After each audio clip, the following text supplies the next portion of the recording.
I'm here with Dr. Jessica. Give her a shout, give her a shout.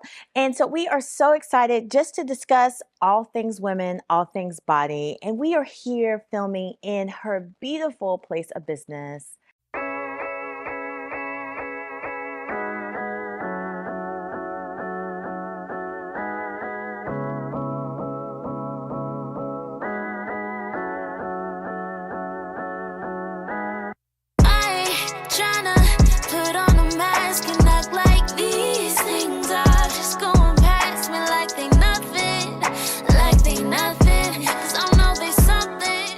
Can you tell us a little bit about it? Yes, this is Sanctum Med and Wellness, which really was the dream that I had while practicing in traditional setting of medicine of how can I bring something to everyone where they can get all aspects of their wellness attended to, even while seeing their doctor. So as you'll see, we have yoga, we have massage, we have aesthetics, we have therapists here. But I really wanted all aspects of wellness to be attended to in one place. And so that's what we were able to do. Well, I think that's such a blessing. Dr. Jessica was my doctor. Yes, she is fab, fab, fab. I know you see Dr. Jessica everywhere on whether any TV, you can pick it up and you're going to be It's there. been a few stations here and there. Yeah. Just like a few. A few. Just a few. Okay, what are the nicknames? Do you have nicknames that your patients call you? Yeah, Dr. J, Dr. Jess, Dr. Shep. I've heard that. And so I just vibe with it. I'm like, whatever you makes you comfortable, I'm with it. Okay, so I would call you kind of like the queen of menopause right now. Yeah, I'm like loving it. Even as a perimenopausal woman, I think that this is something that I paid attention to in my practice, but now we're starting to see it like in the universe, in social, on TV. And I think it's high time that we are there because this is something that 100% of women will go through. Like when you think about it, it's not 70% or 80%, 100% of women will go through menopause. So I found that midlife for me was something that I really wanted to focus on because it's such an actual big transition for women. So we need to address it. And it's also kind of like taboo. Like nobody says anything. Yes. For our mothers out there, you like 70, 80 plus, you lied. I think it is a deep, dark secret you have lied to us. So I'm thankful for you, Dr. J. We were even discussing that before, is that like what were our experiences that were shared from our mothers? A lot of times it was like minuscule, minimal, like nothing really at all. So we want to change that. Yes, yes. What are some of like the misconceptions that we are hearing? Yes, I think that misconceptions with menopause is that it is only a certain time frame, like it's only a short time frame of your life, that people dread it. And so I'm trying to change that narrative as well. And I think what we'll speak about is the emotional aspect of that is there's so much minimizing value in women overall. And so a lot feel that when they go through this transition, that they are not worth it, or they are not valued, or they are not seen or heard anymore. And I think that 40% of our lives are spent in the postmenopausal phase. So why would we spend that 40% feeling that way? Yeah. No, that's so good. That's so good. With your practice, what are some challenges that you have faced or that you've seen as you've been at this beautiful Where should location? we start with that one? No, I think the challenges really come with each individual journey is that people really limit themselves in what they're able to accomplish. They really don't see how they're able to get to a certain goal. And I want to be able to push them towards that goal. And so I think that everyone has the ability and the capability to do magnificent things, but sometimes they just need to be in the right space, in the right company. And I hope that they can gain that through being here at Sanctum. That is beautiful. That is beautiful and so helpful. I think the one thing that attracts me to Sanctum and that I think is so valuable is that it is full service. That you can come work out, you can get that, you can get mental, spiritual, and physical help here in one place, Now, as we have this beautiful book that you wrote, Generation M. So tell me about Generational M. Yes, Generation M for me was something that in my practice that I had seen, I saw a lot of women coming in, again, in this midlife phase, very confusing, very disconcerting, and they didn't know what was going on. So one, I wanted to be able to provide education, like foundational education on what menopause is.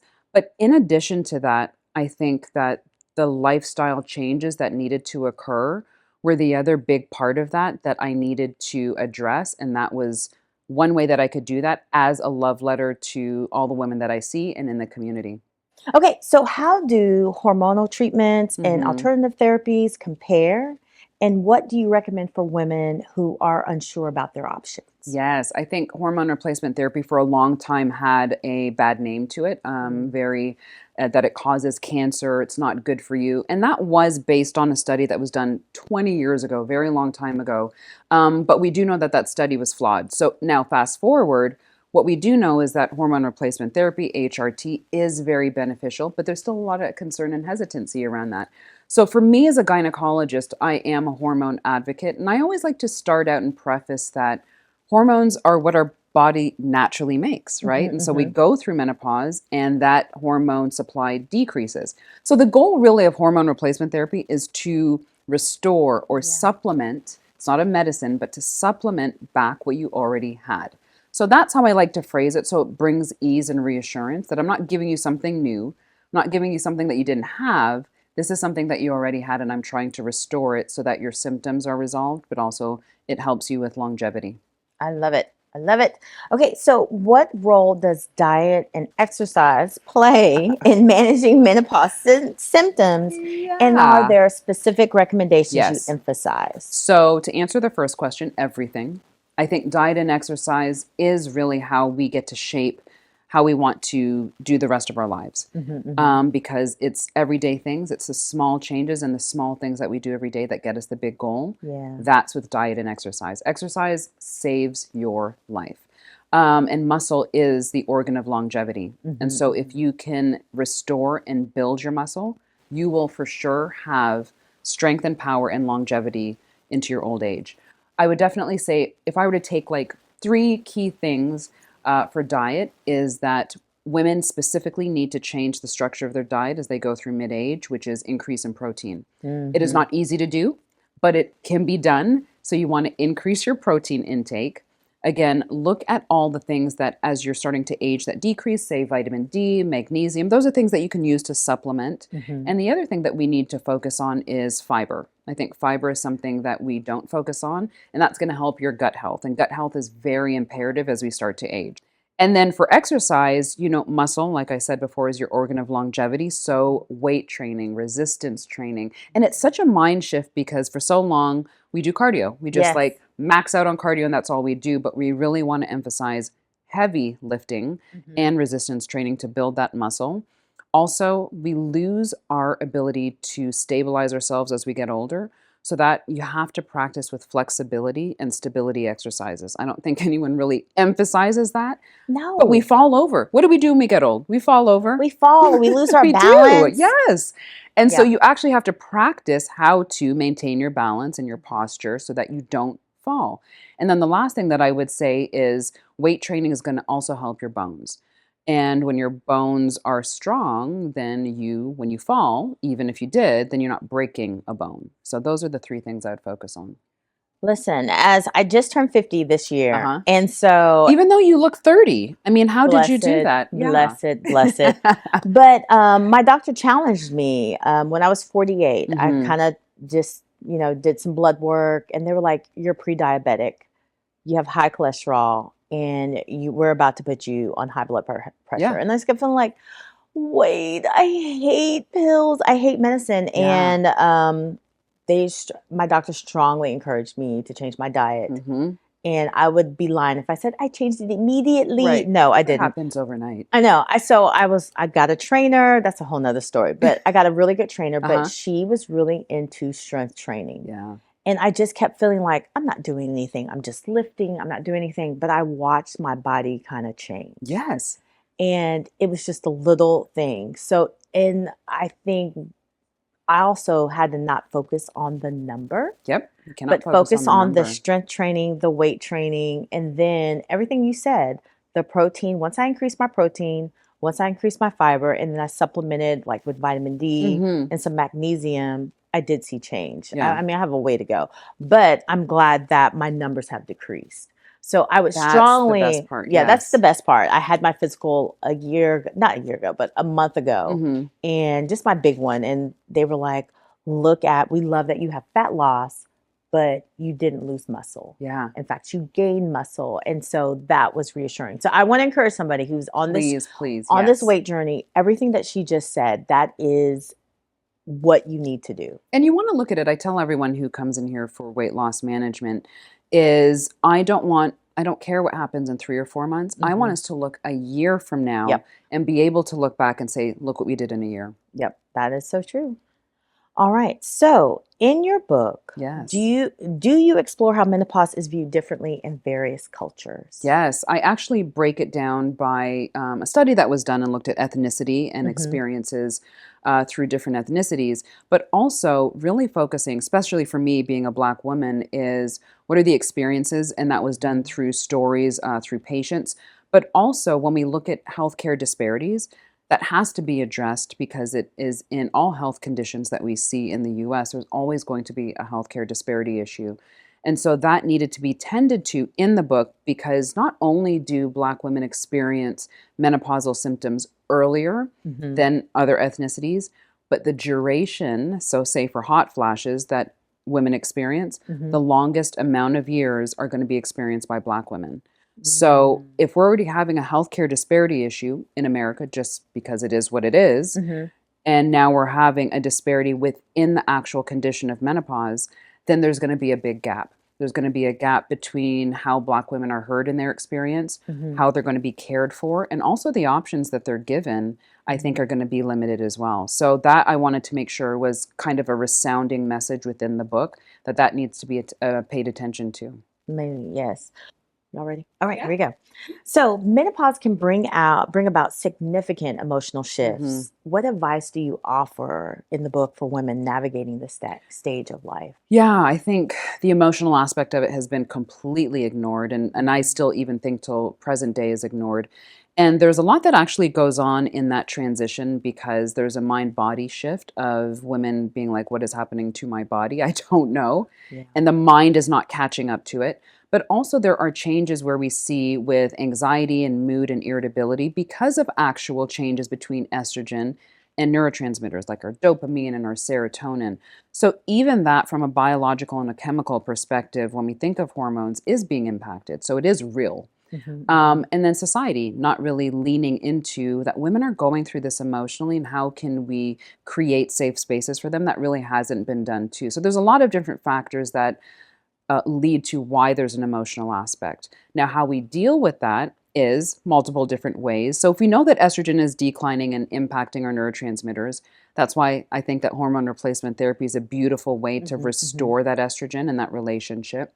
But also, I focus on the book is mindfulness and how, even in a moment of chaos or rumination or having doubts about yourself or negative talking, is that you do have the ability to shape how we feel in that moment.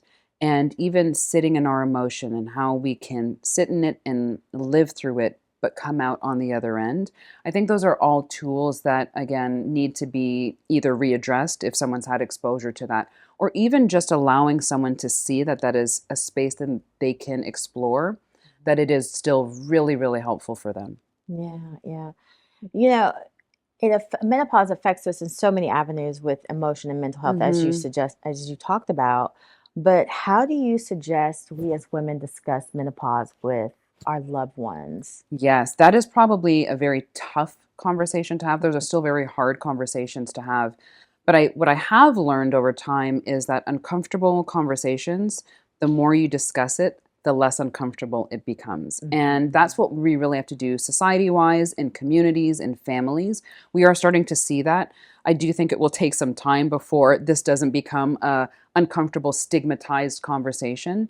But I think even lending to the fact of right now I'm feeling this way Mhm. Mhm. because of my menopausal journey are still even very fundamental statements that people can start with because then they're still naming their emotion and why they're going through it to bring clarity to it, but also if someone wants to join them in that experience, they're still putting it out there. Yes.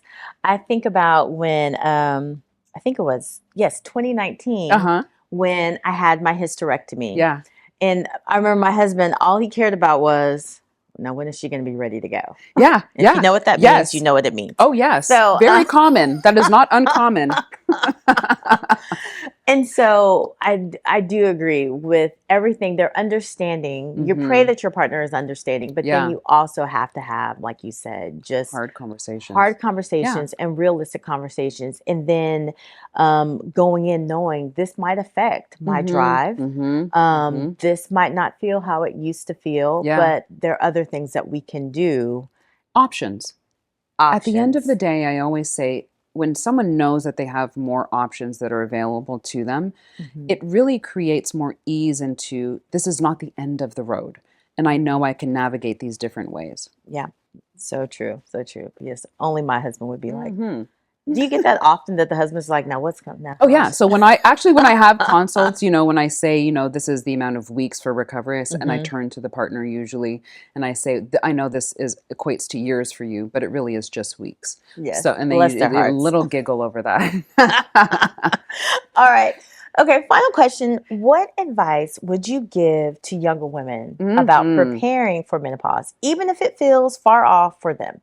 I think, especially when I wrote Generation M, is that this is a very easy read. And I found the reason it needs to be a read that is not hard and intimidating is because we want younger women to enter into this conversation. Yes. Because I think, and I say this all the time, if it were a screenplay currently that we're writing about menopause, it is a horror story. It's like, do not open the door. Something's going to jump out at you, or there's something that's dark and it's going to jump. No, that is something that people, why would they want to do that? So I think that we should change the narrative into this comedic love story of, this is a transition that is going to happen. I should not be fearful of it. I have the right tools. I have the right conversation pieces. And I know that I can go through this, and I can go through it gracefully with self-respect, and in the end come out strong. And if we start these conversations earlier, then people are going to embrace who they are in this transition, because what? 100% of women will go through menopause. Yes. Well, y'all, I want to thank Dr. Jessica for joining us and, of course, hosting us at her beautiful facility, Sanctum. And so, listen, y'all, this is not the end. We are so blessed because on November 16th, Dr. Jessica is going to be in the house at Concord Church talking all things Generation M. We can't wait to see you November 16th at 9:30 in the Faith Sanctuary with the one and only Dr. Jessica Shepherd. I don't got it all planned out, but I just watch it all pan out, 'cause I know